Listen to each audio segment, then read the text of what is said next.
Recording. Hello, everybody. Welcome to our artist talk for this week. With me today, I have a guest that we've already had on before, and I'm really excited for this talk because we get to delve a little bit deeper into his art and also how his art has evolved since we talked in the last artist talk we had. And so with me today, I have ATM. How are you doing? Man, I'm doing great, well rested, just chilling. Happy to be here. You're welcome. We've been talking for like 25 minutes off chat. I'm just Yep. like catching up on some stuff. Oh, and I literally, the moment I hit the recording, my brain remembered what I was going to ask you about. It's like, Okay. I realized we actually didn't talk about Black Hand at all in the Mm-hmm. artist talk. And so actually, let's start with that because like both of us are gamers. I actually, uh, I was playing Halo online with Roswell for like a solid month until both of us couldn't take the fucking pistol hack anymore. But you with the Cirso are sort of like I think are you guys like co-founders of Black Hand, or actually like to those listening, explain to them what Black Hand is. Yeah, so me and Sersu, I'm probably gonna be calling him Amir, so just know that Sersu. Um, I've known him for like 5, 6 years now, and we he moved from my city. Like, he was my mentor while he lived in my city. He moved from my Mm. city, and we played Apex together for like years, like 2 years. And then he was like, "Yo, we should start like a streaming team type thing on Twitch." And this is like late 2019. So me, him, my homie Chris, my homie Alex, we all got together, and then I came up with the name Black Hand. Amir came up with like the branding, and then we just kind of sat on it for a couple months. Pandemic hit, and we are like, "This is a perfect opportunity." So we got into Twitch, met a bunch of really cool people, built a community. Everyone was like, "Yo, your design assets are crazy. Like, who did y'all go for?" It's like, we did it. Like, this is our shit. And then um, we kind of fizzled out of Twitch towards the end of 2020. And then that's when we got into crypto, into Web3. So he got into it. He was telling me all about it. I'm like, okay, whatever. Sounds cool though. So really interesting. And then he was like, bro, if you don't miss something right now, I'm like, okay, fine, I'll do it. And then that just started my career. I made a buttload of money on that the first half of 2021, just selling art, building a world, all kind of shit. And then summer hit, we kind of did our own thing, and then Amir hit us and we're like, "Yo, why don't we bring Black Hand to Web3?" I'm like, "Oh, that's fucking genius. Let's fucking do it." So we spent the next like 2, 3 months working on it, making sure it was how we wanted it to be, hit up VCs and Mm. all that, and then launched in August, and we raised $1 million in 24 hours, which was absolutely insane. Changed our lives immediately. And then yeah, now almost a year later, we have two Halo teams, an Apex team, a Pokemon Unite team, a CS:GO Damn. team, all competing professionally. And we just recently, like a day or two ago, dropped our pro kit, which is like really, really well designed jerseys by Sursu and Bria. Um, and yeah, that's going off great. Just Yeah, dude, just kind of doing everything that we can. We have hands everywhere, hella parallel cards, um, stake and axie, loot, all that. So yeah, that's my main gig right now.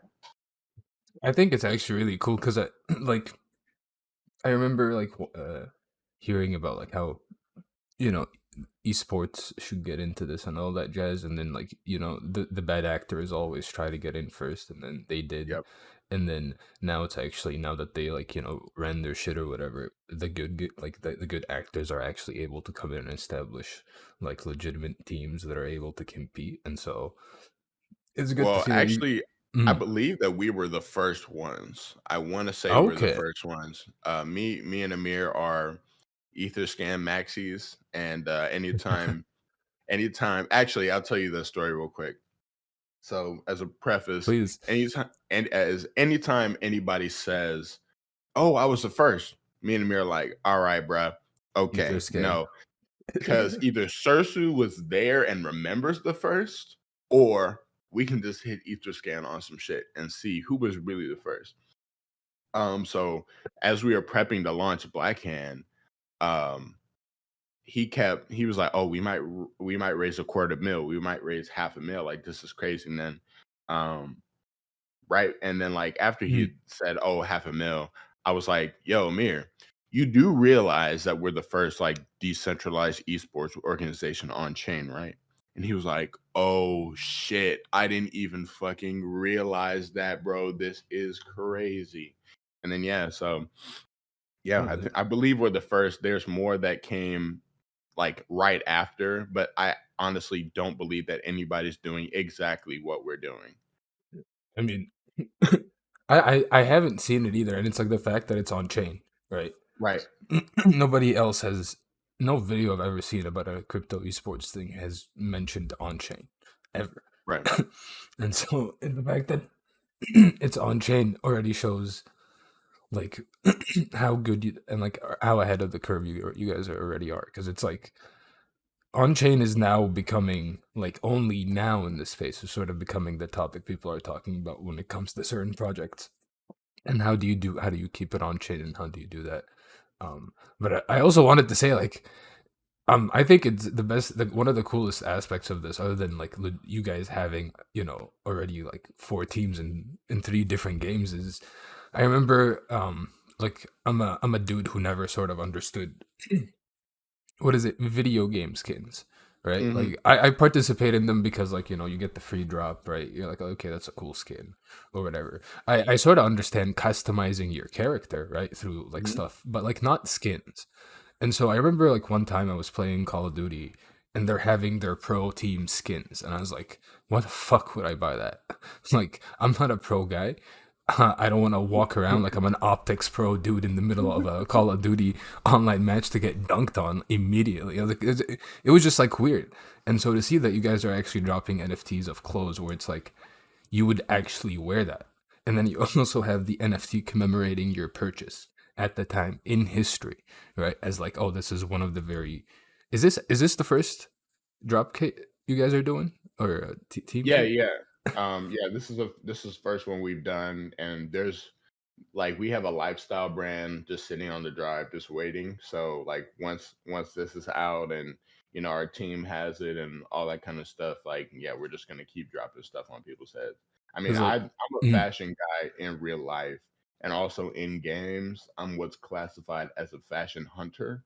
Um, oh, is that I a Monster Hunter? Do you play Monster Hunter Yeah, World? yeah, I do play Monster Hunter World. I mean, Okay, I've been playing Monster Hunter since Monster Hunter 4. I love Monster. okay. So, I classify myself as a fashion hunter. I will do anything in my power to look cool. And the most recent example is Elden Ring. I Oh beat yes. I beat Elden Ring, got all the weapons that I wanted, and now I'm on playthrough 2 so I can get the same shit again so I can just flex on people. Like that's all I want. You're already on. I like you. already beat it. How many hours Yeah. did you put into that game so far? Uh, do you really wanna know? Yes, yes, please. I'm curious. It took me about 130 hours to beat it the first time. Um, Okay, okay. but but I'm about to beat it the second time in 30. Okay. Because like I'm about. This is I like this is also putting my shit out there. Like I'm about, what is it, close to 100 hours in, Mhm. and it's like I was a fashion guy what is it, Monster Hunter World. It was the first Monster Hunter game I played, and then I essentially sunk 230 hours into that. Like That's just, Monster for you. dude, I was like, what the hell is this? And then just seeing like the weapons, I was like, Yeah. oh my god, like what? And then Iceborne came out, and I was like, hold on, there is Oh my more. god. Oh my god. Iceborne, I'm gonna say 2 things. Iceborne is one of the craziest Monster Hunter experiences I've ever experienced. Like, when you're getting towards that final boss and he's, like, making quicksand and shit, I'm like, "What the fuck is this? This is so lit." And then, like, the Safi Jiva, the Xenojiva variant Oh, is, like, dropping, like, fucking stars on the battlefield and shit. yo, And it's then yeah, I like it's just I love Monster Hunter. The second thing I want to ask is what's your Mm. weapon? My I don't what was I think I went through some changes and I ended up with the large katana. I used to Okay. wield here, let me Google because I haven't played it since I moved to Montreal. Like that's sort of where like I stopped playing Monster Hunter World. hmm But let me look at the weapons real I'm a quick. charge blade user. A charge blade. That I think that may have been the one, but It's the sword and shield that you can put the sword in the shield and it turns into an axe. I fucked with that a little bit. I actually fucked with that, but yeah, no, the longsword. I think that was the last thing. Like the longsword, I fucked with that heavy, just Yeah. because it's like I don't remember what move, but it's like you could ram somebody with it, and it was just like super effective, and it also like would cut tails like super easy at Yeah. some point. It was that, and then what is it? The two-handed blade. Um, Oh, like which two daggers? Oh, or the one where you're like up in the air? it's that oh, like the dual blades too. Like that Dual was yeah, dual blades is like pure anime, and then insect glaive is the one where you can like jump up and like yeah. do flips and shit. So like I started with the insect glaive and then I realized I was doing like the dumb anime shit where I was just spamming my jump and getting killed Yep. way too much and so I moved to dual blades, got them to like fire, I think.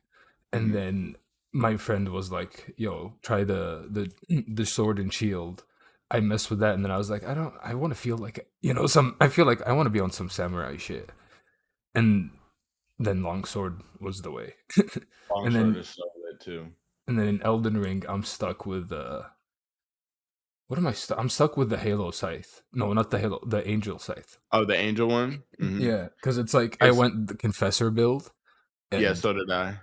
but it's like I sort of fucked it up because I put 52 points into Faith and forgot about everything else. No, that's not bad. So like right now I have like maybe 60 something points in faith. But I'm going strength faith, so like all my weapons scale with faith, and now Okay, like my spells also do crazy damage. So and it's the spells are insane. Like they're I so I cool. I watched the video and it was like like Miyazaki really wanted you to feel like an anime god, and I was like, I get it, because Yeah. like I'm using shit that I never used, or would have never Honestly, used. honestly, the Elden Ring experience is kind of inspiring, like the next stage of my universe's world building, bro. Like it just the experience and going through the world and uncovering it and learning the story and just all that crazy shit. Yeah, I need that. I Well, need that. so it's funny that you mentioned that because I was literally about to ask you. I was like, so have you noticed, or have you ever like tried to utilize Elden Ring in your storytelling? Because like I sort of cued in when Bloodborne was my first game from software, and Hmm. just it literally changed how I create art, because before Bloodborne there was no world building in my art. It was just cool figures. That's it. Hmm. And then after Bloodborne, it was I understood what world building was. I fucked with like cosmic horror like a lot because of Hmm. Bloodborne, and then just like the way that studio writes their descriptions and their lore, and how it's vague enough for you to like essentially like apply your own imagination to it. I was like, holy shit. And then Elden Ring is essentially doing the same thing. So Yeah. how is that like has that like fully influenced your work, or like previous There's like some from software games? so Elden Ring is my first from software game. Oh, okay. And I would always run away from Dark Souls because I just remember like videos of people playing, they die, and then their health bar is shorter, and I'm like, I'm not a masochist like that. Like I can't do Oh, okay. that. But I hopped into this because I heard George R. R. Martin. I saw like the Metacritic scores and all the promo material was just like really striking to me. Like it just looked really cool. Hopped in and I was hooked. And it's just like the religious undertones of Mm-hmm. the entire story, like the fact that you have like little like priests or clerics as maidens that help you gain strength through runes. You're fighting like hedonists and heretics and uh gods and all Yeah. kind of shit is just I was like, yo, like this is exactly like the vibe that I'm trying to get. Like this is a game that I could see my universe becoming. Like I could see like at towards like in a couple years, like when the Icon universe is huge, I can see myself going to From Software and being like, all right, bro, like it's time. Like let's do this shit. So yeah, it was just and the fact that it was vague, like I was really into the story too. Like I was reading the dialogues, like I was reading the items, and that's kind of why I stuck with Faith. Like I just wanted to be a holy knight. I have like glowing blades and shit, double great sword. It's just it's super yeah, it was so in short answer, yes, it is influencing like the way that I'm gonna create. Um I'm like just thinking of like settings in the world and like how things will interact and how the reader and you know can experience the world and uncover the story and all kind of shit. It's just it was yeah, it was just a really good experience for me.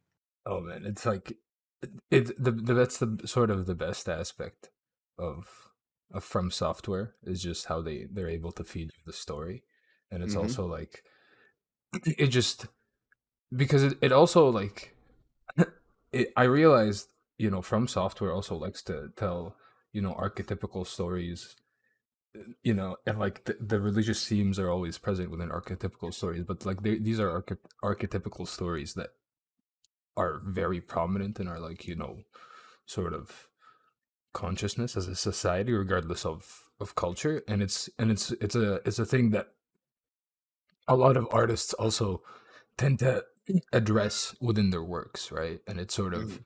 it's the what is it the journey, the hero's journey that is full of suffering, right? And so it's like Exactly. and and Exactly. and how that's like just fully present. Like I mean, that's literally all of I think that's every religion out there is the hero's Yeah. journey with just complete suffering, and then Yep. just mythical stories as well. That I mean, with with like Elden Ring and with I mean, like well, we sort of talked, right? And I told you like in the last call, like ever since sort of watching Neil Gaiman's American Gods, my whole worldview and religious worldview changed towards like gods can interact with different gods based on Hmm. the people, and so it's like in this universe that's being created, right? Like, is this sort of gonna be like a fictional universe, or are you sort of aiming to sort of have fully realistic elements in it, right? Because I mean, off the the recording earlier, right? You were talking about like how do I address these certain topics, right? And yeah, well, and I'm just curious, like how do you plan on sort of addressing the certain topics? Is it going to be like sort of fictional, or is it going to be sort of realistic, or is it going to be mixed? Every so I'm sticking to my guns and my roots on like how I'm constructing the universe. It's all like every not every character is based on, you know, something in, you know, in history or in religion, but the storytelling and story and world building is based in history and how humans Mm, would react should things change. All the prominent like the gods, angels, demons, creatures, you know, all that kind of stuff is are things that you would have found in a great book. Now there's some fictional things that I've added into the universe to like the Labyrinth as an engine to connect other universes and other stories into this one. But even that is still based somewhere in history, just by like an amalgamation of like different theories or places or concepts or whatever. mm. So yeah, Well, like it's yeah, it's a mixture of both. oh, here, let me ask you: have you played Cyberpunk at all? Oh yeah, Do you know the Voodoo Boys? yeah, Do you remember entering their church? Although like that whole scene was fucked in the beginning because like Cyberpunk was full of bugs. But do you remember the scene where you enter the church and you see them having their yeah, mass, and like you have the hologram of the gods and all of that? yeah. Do you ever think that in the future? right? And it's like we sort of have this fiction and this belief in fiction and nonfiction because fiction can't fully be experienced ever, right? Hmm. But we're fucking with VR shit right now, right? So it's like Yeah. the fictional can be sort of really experienced, Intertwined. right?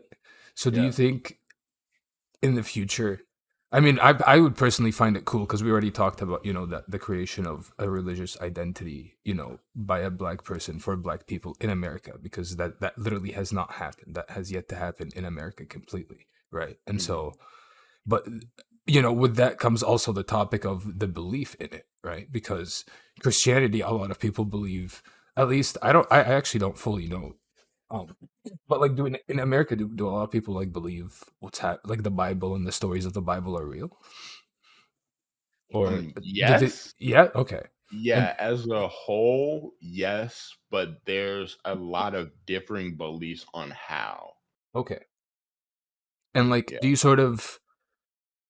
How would you react? I'll phrase it like that. How would you react if the same thing were to happen in with the work that you're doing, right? Where in the future sort of becomes intertwined, right? To where it's like, say, because we're working with this technology now that people are able to experience it, that becomes to the work, because like that's or that process, the same process that happened to like Christianity, right? And and how people Yeah. believe in it starts to happen again. I mean, like it's already happening, right? Have you ever seen the video of the VR church, like the No, I VR chat haven't. church? So like I remember like watching YouTube, like what is it, VR chat people, or like one of those videos where like a dude in VR chat world like interviews people and hears their stories. And in it was this dude who just like runs a virtual church. And I was like, hey, that's sort of cool, It's like, kind of cool. all right. That's And really so like, but the cool thing is like, imagine like you're talking about like, I mean, you're preaching about a certain thing, right? Or like a certain story of the Bible, and then you're able to take people into the story of the Bible because you can actually cool. recreate the elements that what happened. How Yeah. have you thought about that at all too?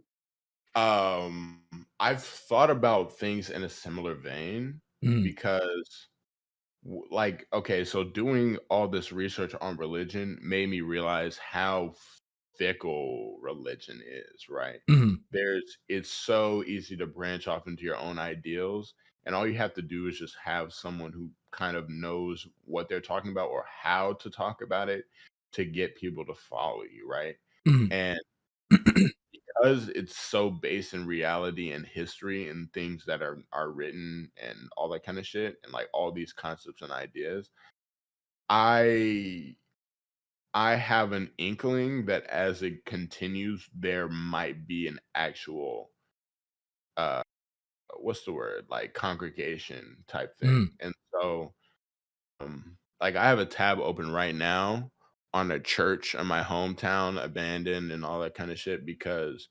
one of my end goals, well, my homie V had like a dream where he like saw like all of my homies in like different doing different things in different areas.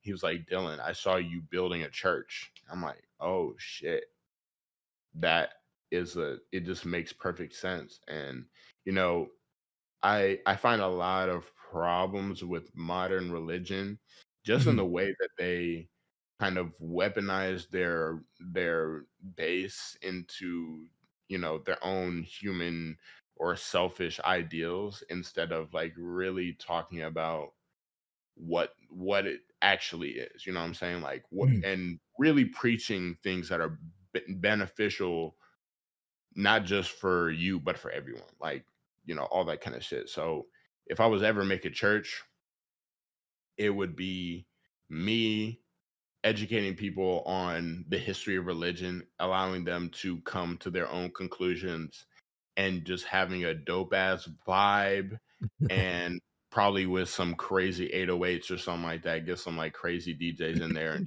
just play awesome music. Like that's really all I want. Just for people to have a space they can get together, talk about what they believe in and how they came to those conclusions, and then all come together for some banging music. That's all it's about. It's it's great that you say that because like I know you. Well, can I say that about what you already told me about the church in with Mocha or? Oh yeah, go ahead. And so it's like I know like and to those listening, ADM he hit me on and he was like, "Hey man, am I able to display or use the Mocha church because Mocha bought a church."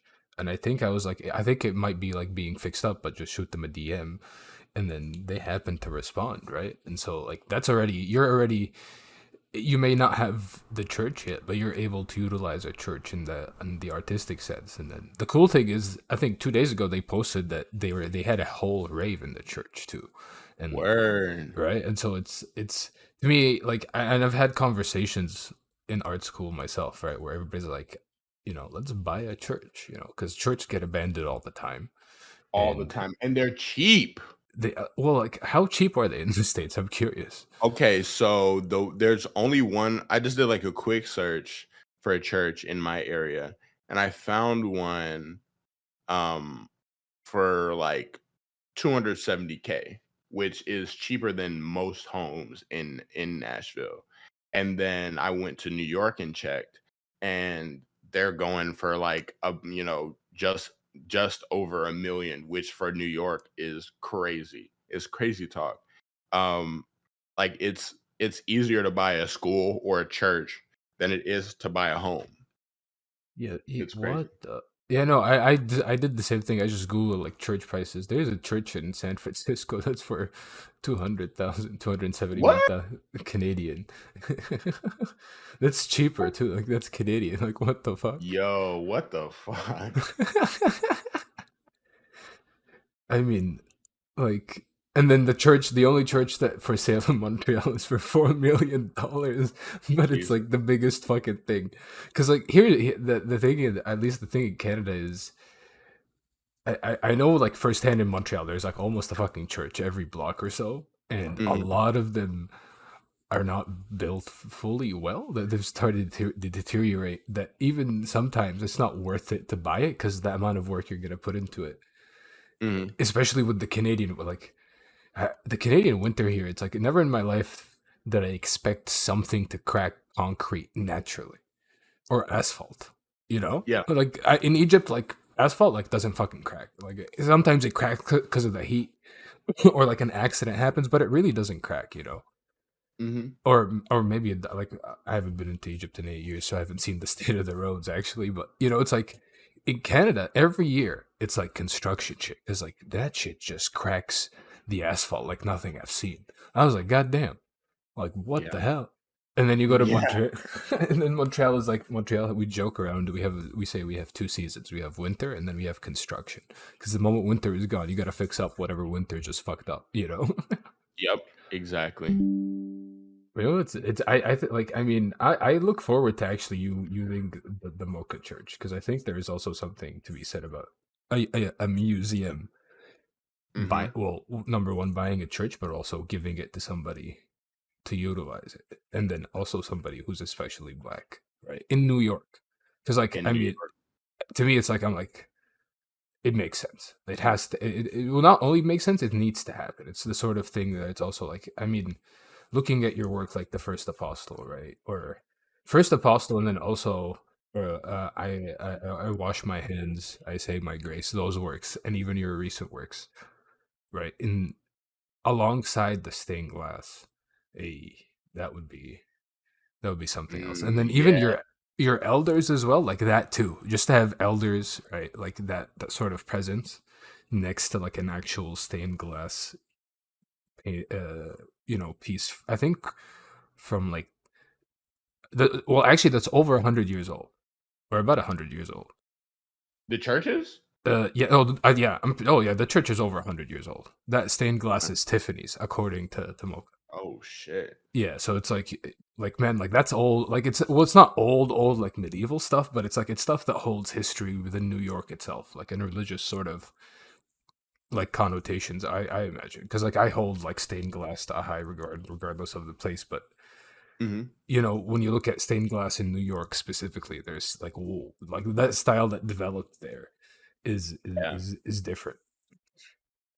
100%. Yeah, my like, my visual for having, because like, I wanna do, like, because I'm building a choir right now for like a collaborative, like a huge collaborative album, like between all kind of artists, and I'm just imagining the visual of like a choir drip down in like kind of like modern religious wear and just shining like massive red area lights through stained glass and just making like a really sinister vibe.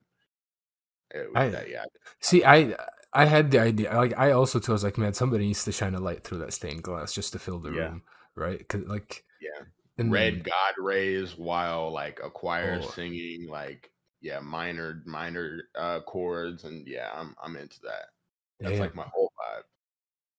fuck, I'm starting to look. I'm gonna look for a church to do that here in Montreal. Fuck, if you Yes, ever sir. want to come up here. Oh, 100%. I'm getting my passport right now. I mean, that's to me. That's such a great idea, and it's like funny enough. I remember one time when like my first 2 weeks into Canada, I discovered on the radio on like Sundays there was this random radio channel that played organ like church organs and Mhm, like some church choir stuff. I was like, mhm. hey, that's nice. And then my uncle came in one time and he just looked at me all funny. And then he goes, and then I come down the stairs one time and I hear him like talking to my aunt, and he's like, why is he listening to Christian choir? And because like they're both Muslim, and I'm just like laughing because I'm like, oh my god, like okay, cool, but it's like a choir and a like people don't well, I guess people in America realize this because like a lot of, a big majority of the American population is Christian, right? But churches are built with sound in mind, right? Yes, And exactly, they are. so I also imagine like from your experience, are they built well? With the stained glass in the old style churches, they were built with light in mind. Are like modern churches still built with light in mind as well, or no?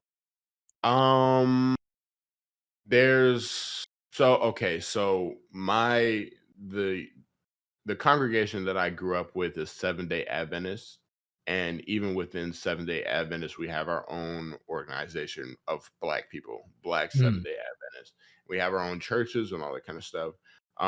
Most of the Black SDA churches that I've been to have light in place somehow to varying effects. Like sometimes it's kind of jarring because they're in the wrong place. Now you have the sun shining in your eye.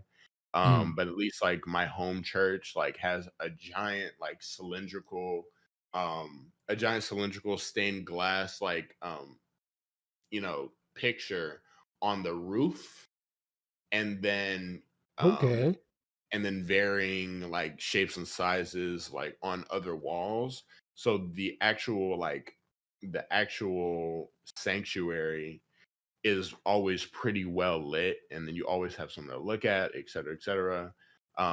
I have been to some modern churches, putting that in quotes, for like modern Baptist churches and all that kind of stuff, where like some of my white friends that I grew up with went to church, and it doesn't really have the same effect. They really feel like just buildings for real. So I like that's one thing I also realize it's like well I also haven't gone to sort of a black church. I actually that's one of the things that it's been on sort of my list to see, especially how because of how American movies display it all the time. I was like, I need to see if it's actually true to life or not. But also, mhm, I remember it was I have a friend of mine.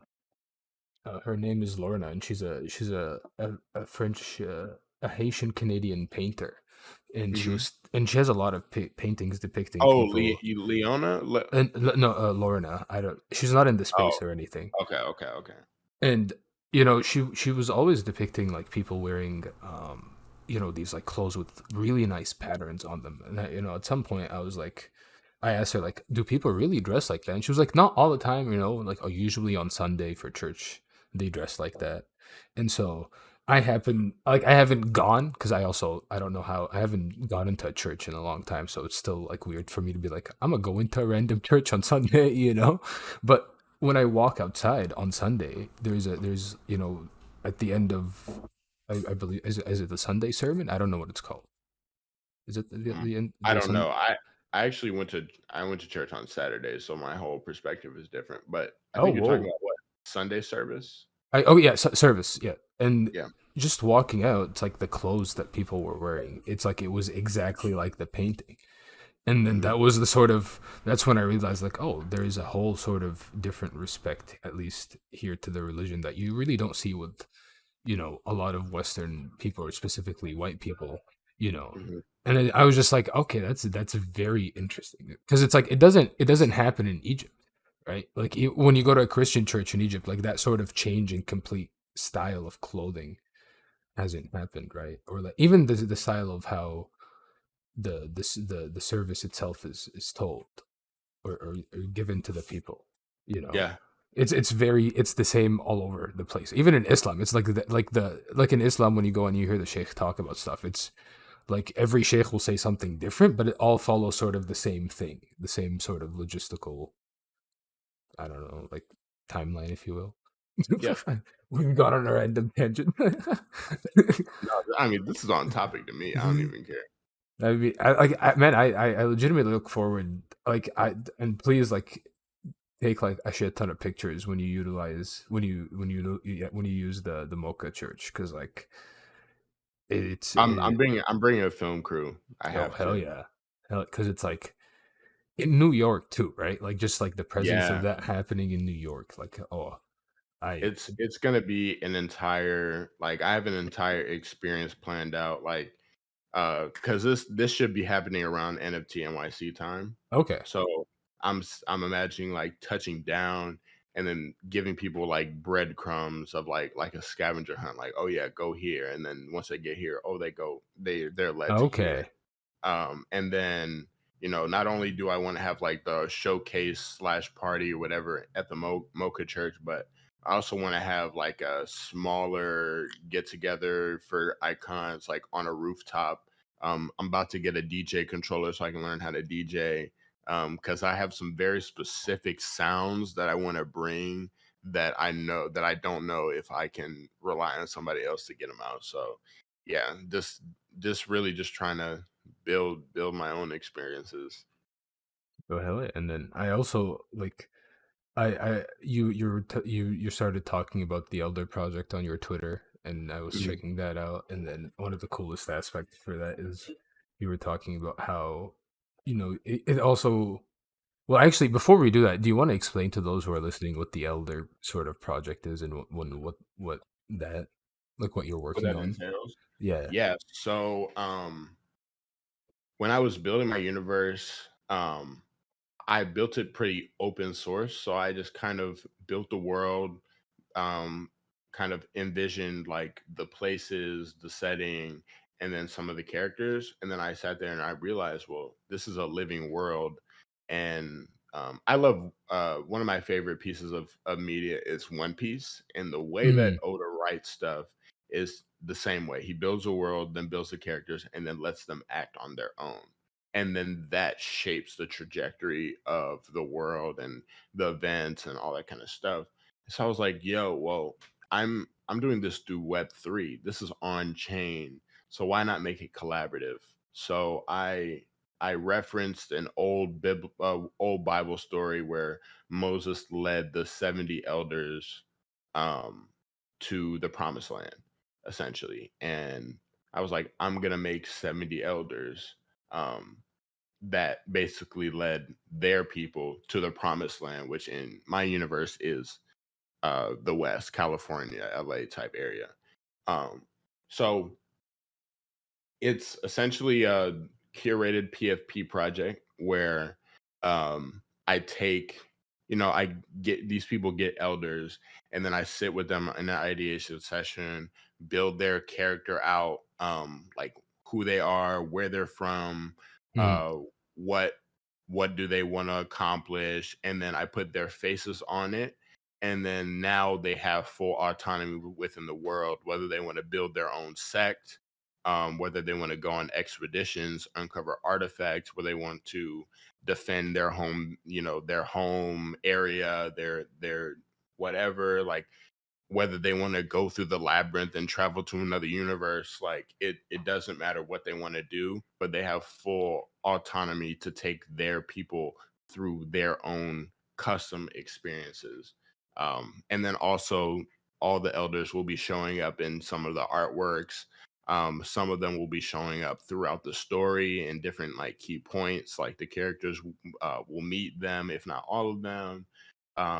They'll be in the comic, all kind of shit, man. So yeah, that's the elders project, and it's going strong right now. I got a few people to get their elders. So yeah, we're about to get moving now on the Icon universe. It's about time. And like I'm curious about how sort of, I mean, since the people who get to claim an elder, right, and they're able to Mhm, sort of utilize it to their own community and build their own community after it. mhm. h-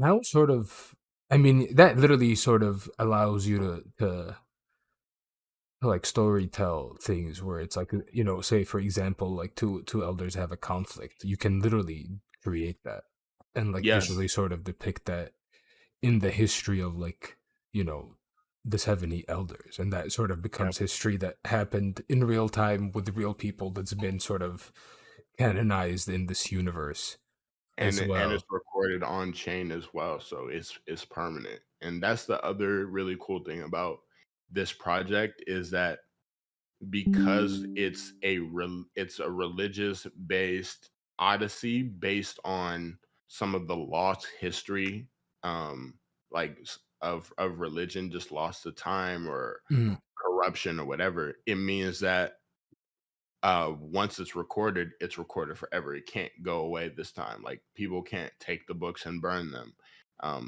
It'll always be there. So yeah. I mean, to me, like that's legitimately the most interesting part, because like the moment something happens, like a big event happens or whatever, and like you get to see actual like elders and like the stories and the history of that react to it as well. Like, damn, like I sort of see, like I understand what you mean, like when you said like, oh, One Piece, like the creator of One Piece like allows the world to run, and so it's like these people literally get to do whatever you want, and then as you the storyteller you get to like, oh, this happened and this has happened, and Yeah. like we haven't really had that fully. I mean, other than like in fictional TV shows and like fictional stories, right? We haven't that Yeah. happen. We haven't had that happen. Yeah, that's a correct English sentence. I think. My brain just was like, we're not. We're English has stopped for today, but yeah. I mean, man, I and feel like, man, legitimately, like, it's really interesting, and then like to know that you're playing Elden Ring, and then to see like how, like, okay, are you like building like places now and stuff? Because that. I know, Absolutely.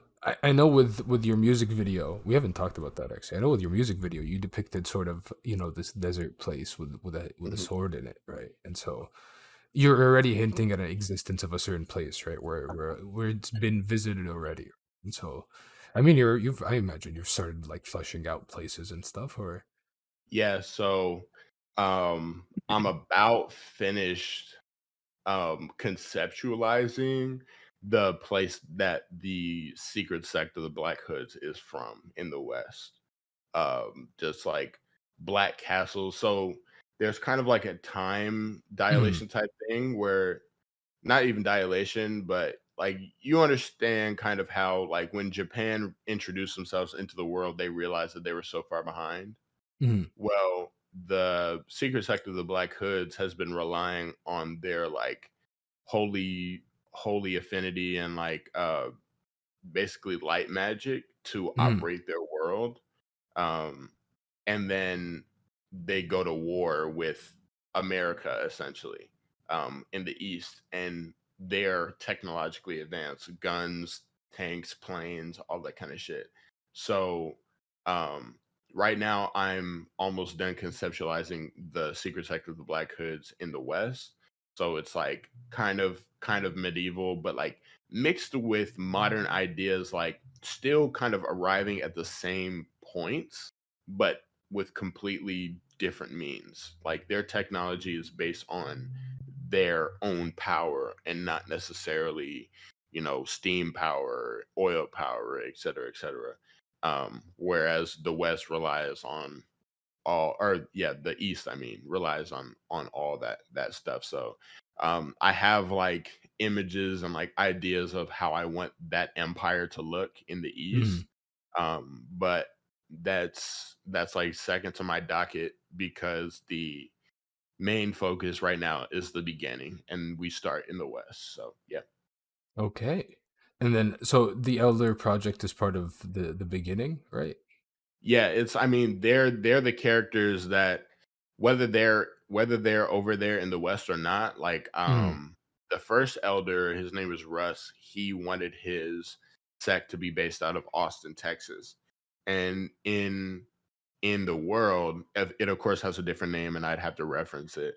Mm. Um, but it's in the middle of hell, essentially, because what separates the West from the East is Gehenna, which is just wasteland full of monsters and all that kind of shit that just roam the earth and do whatever, right? So they're situated in the middle of it. So all these elders may be in different places, but they all basically sit on the seats of like a council type thing. They make the big decisions. They've been around for hundreds of years, whether they were actually there walking the original Hinnomites to the west, or whether the title was passed down through their ancestors. Like they've been in this type thing. So Okay. And then I was looking at the Elders.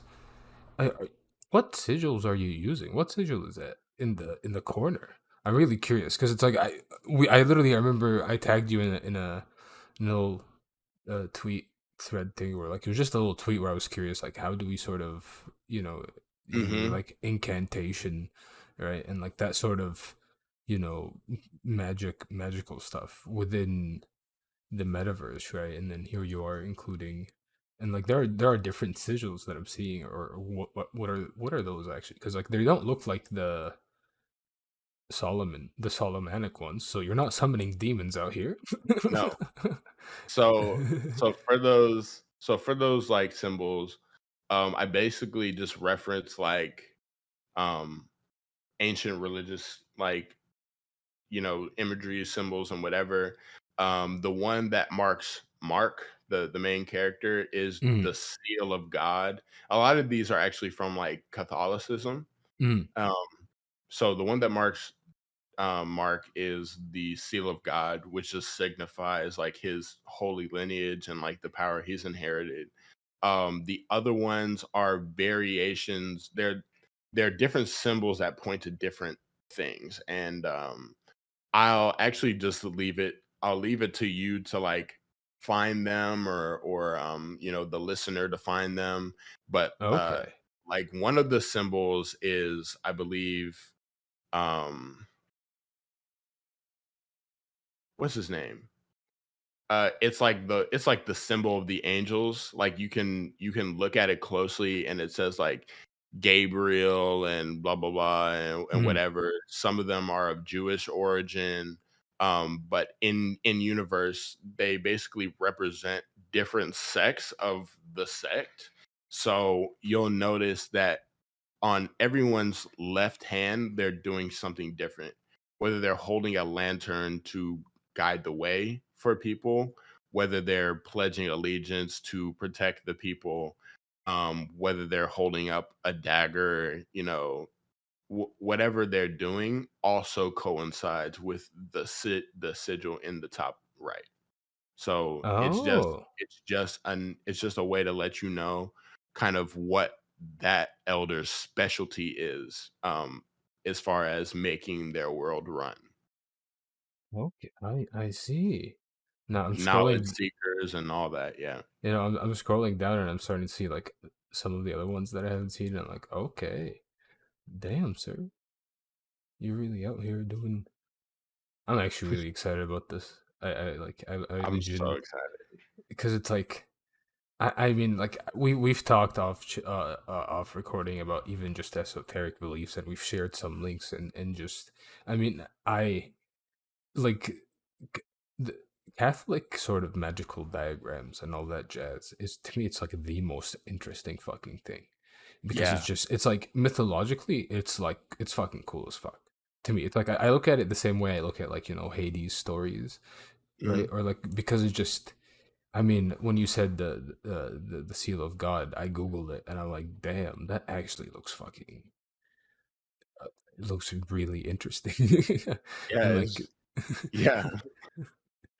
and then just like the history behind it, right? And also the fact that you're utilizing this history now, right? It also speaks for itself. Yeah, dude. I mean, I feel like it's important to just on a meta level, just like Mhm. in the web3 space in general, so many people who ignore history, whether it be human history, whether it be the history of the blockchain, they ignore it for their own personal goals or whatever. And I think it's just really important to always be able to look back and understand where something has come from, like where from to where you are right now, what brought everyone here, Mhm. because maybe if you follow that trail you'll end up in a different place. And yeah. Yeah. I I I do like I have no words, sir. I mean, like the only sort of like all I can say is like I legitimately look forward to like when more people get to claim it, right, and then it's out, and like get to see how they're gonna move, right, and then Yeah. how you're gonna react to that. It's gonna be really interesting. Just, I mean, yeah, Yeah. I already told you like, yo, this needs. You also gotta make a comic of this. So, Oh yeah, comic is coming. That's like the first, like once I have everything solidified. So one thing that I'm doing right Mhm. now is building a I'm building a website as like a glossary so that you Okay. can, as I do my research and as I introduce new elements to the story, you can always go back and see, one, what it is within the universe, and two, where it is I got it from, what book I got it from, what research I did, where to find it, so you might be able to come to your own conclusions. And then the other big thing I'm doing is trying to build an interactive map of Middle America, so Oh. that as events perspire and as things happen, you can say, oh, this elder lives here, and you can zoom into the map and see what they be doing. I was like, oh, this part happened over here, okay, so it happened along this path, and this is where this happened, and blah blah blah. So you can keep track of that thing. Man, Yeah. like, well, sort of like when you say interactive map, I also get very excited because like the history, like, have you have you ever seen like Minecraft, like these old Minecraft video? Well, not old Minecraft videos, but like videos talking about like old Minecraft servers, right? Yeah, yeah, like old Minecraft communities and like the history of it and like what they did. Exactly. And so it's like even just having an interactive map that changes to real time, right? Also creates the historical aspect of like, oh, what was and then what's evolved, what hasn't, what's changed, right? And it's like that too alone. I'm like, oh, because then you can literally be like selling like people like, oh, I remember when this happened to Middle America. Oh, I don't have that map. Well, I do, or like I remember when the map was like that. And then you also get to like reference like say a flood happens or whatever, the flood, Mhm. and people have actually are able to see like the impact of the flood. They don't just have to imagine it on the map. So Yeah. like, sir, you're working a lot, and then, well, like, are we gonna see like any elders pop into like Black Hand or like any like elder merch or like any sort of? Is there gonna be like cross collaboration between that and like the other stuff that you're doing? I mean, because like like Yeah. this is sort of already inspired by some video game elements, right? And you already have Black Hand and they're messing with the video game stuff, and then I mean personally I would be like, hey, like that would be cool to see, but how are you thinking about that? I remember I've had a few people ask me if I was gonna make a game. I definitely want to. That'd be super dope. But it's back to the topic on like collaboration. Mm, Uh, in my universe, I built this thing. It's called the Labyrinth, the mm, Great Labyrinth, and essentially, it's like a trans-dimensional meeting ground slash portal, and it's kind of taken after like the Library of Alexandria. So it's just like a collection of all knowledge like throughout the multiverse, and it's governed by Judas Iscariot. Mm. Um, so the main characters will eventually go down there so that they can, figure out the truth of the world and existence and the universe and all that kind of shit. But I'm also going to be using it as a bridge. There is a character in my universe that's kind of like. Are you familiar with Brandon Sanderson? No, who is it?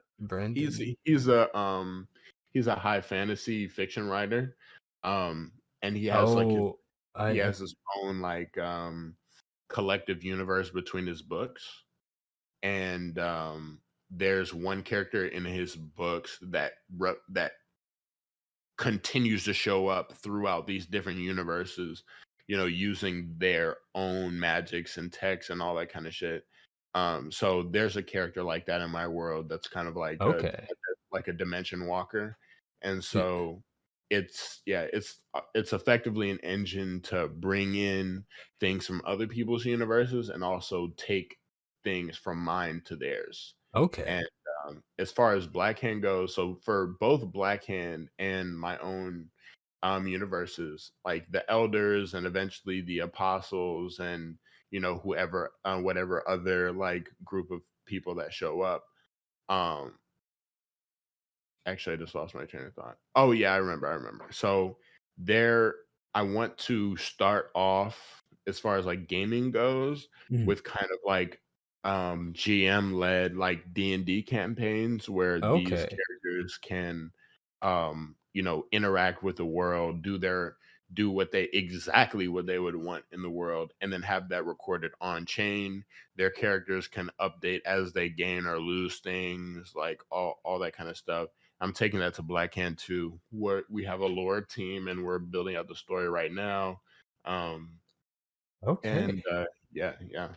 Dude, I mean, the moment you said you have a dimension walker, I smiled because like I don't know if you I don't know if you've so you well you actually you probably don't know this because you Elden Ring also it's your first from software game, but Patches is a Oh yeah, recurring. no, I know the lore of patches. Yeah, so it's like I didn't realize that until I because I didn't get to meet Patches when I played Dark Souls 2 with my friends, but I Mhm. met Patches in Bloodborne, and then like I already I mean like personally I already think it's weird like lore well it's not weird but I think it's like telling lore wise that the like all the like a bunch of the weapons from Elden Ring are in the Dark Souls series, so to Mhm. me like that's the like that connects and places Elden Ring within the Dark Souls world, like Mhm. and everybody was like no but it's like it could be that it's like no like From Software has made enough different games and every different game has had its own like separate type of weapons, like Right. completely. And so for them to include the same weapons isn't like, like, oh, we're being lazy, like that's a storytelling sort of aspect to it as well, right? And so to have also sort of a dimension walker, because like what the way I look at it, right, is like if gods can interact with each other, that means they can dimension walk right to each other's worlds, Yep. or right, and so it's like the fact that you're also creating a place where that happens, right? That's also because I mean, like even I am thinking like, yo, I might hit you up in the future with like a collaboration, be like, hey, can I like enter the labyrinth or something, like work on Absolutely. right? And it's just even creating that ability of collaboration with artists and then having it placed canonically within your story, right? I mean, damn, sir, holy shit. Yeah, I mean, honestly, I was kind of bred for this as like since I was young. My dad had me listening and reading to all kind of books. One of my favorite book series as a kid was called the Iron Druid Chronicles, and Okay. it follows this druid of Irish descent, blah blah blah, and he's basically like that guy. He's just he's Okay. just he's just kind of a guy, but he's immortal. Like he's lived for like hundreds, if not thousands, of years, and he interacts with the gods regularly. And one thing that happens, so like in that universe, every single god that you can think of Mm, exists. Jesus exists, God exists, the Greek pantheon exists, Irish, Egyptian, you name it, right? mm.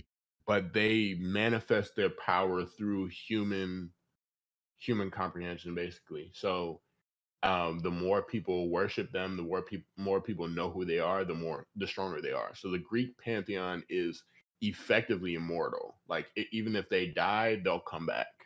But just like the idea that everything exists based on what how humans perceive it and like believe it and all that kind of shit has always been really interesting to me. So I've never been afraid of like not being devoted enough to God, because I feel like whatever I believe will come.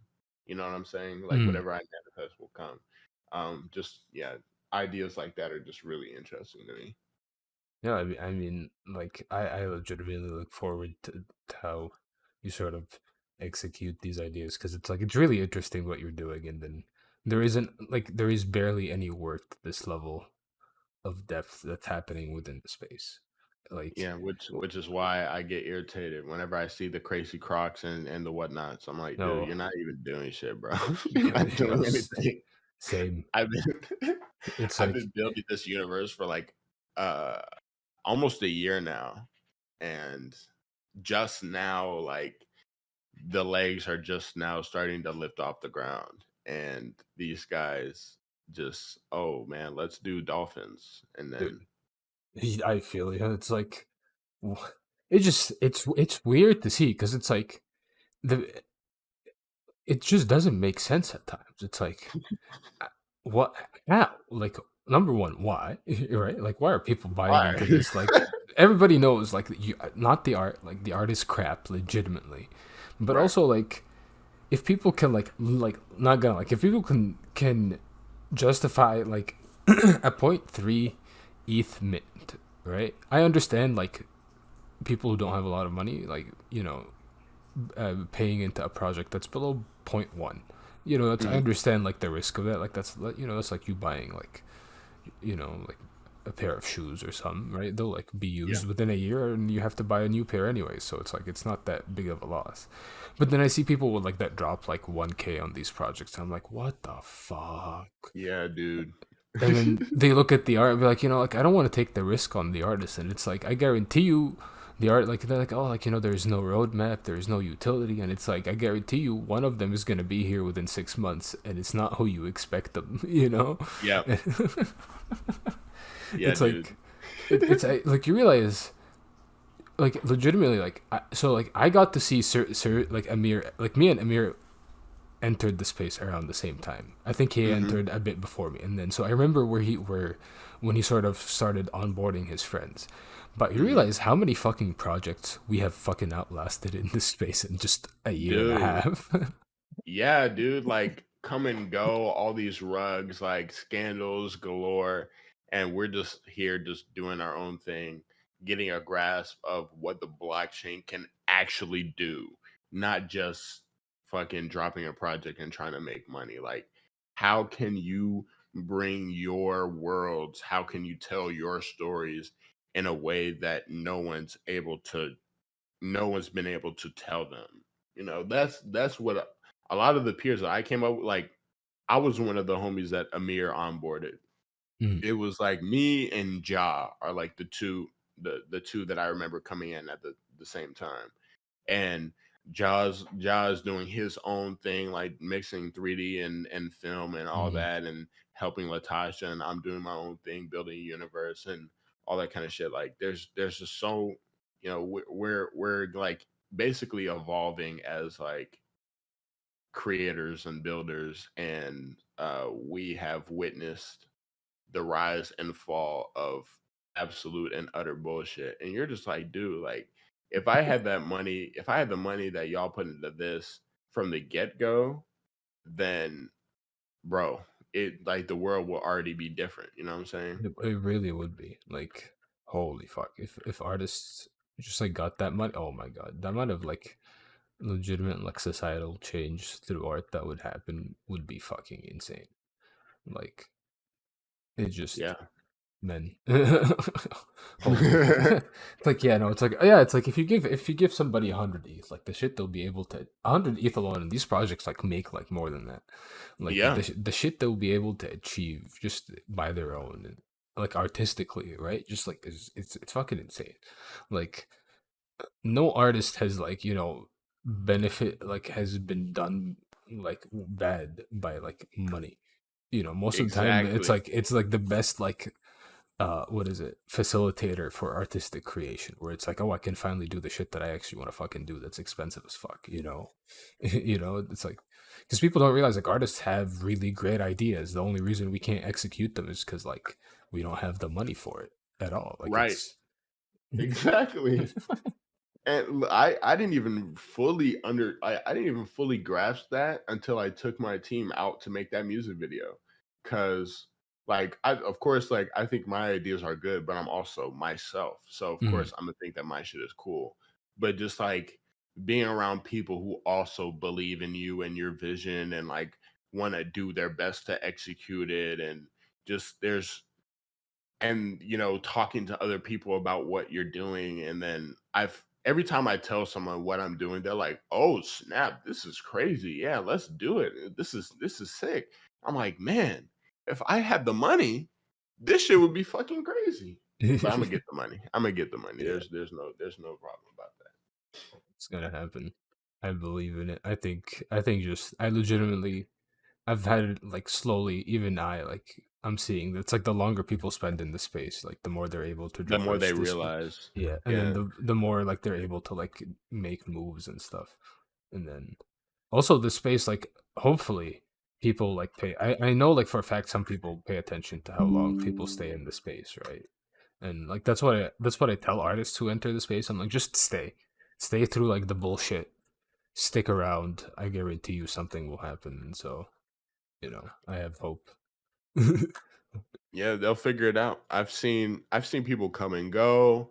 I saw you know Diana Sinclair.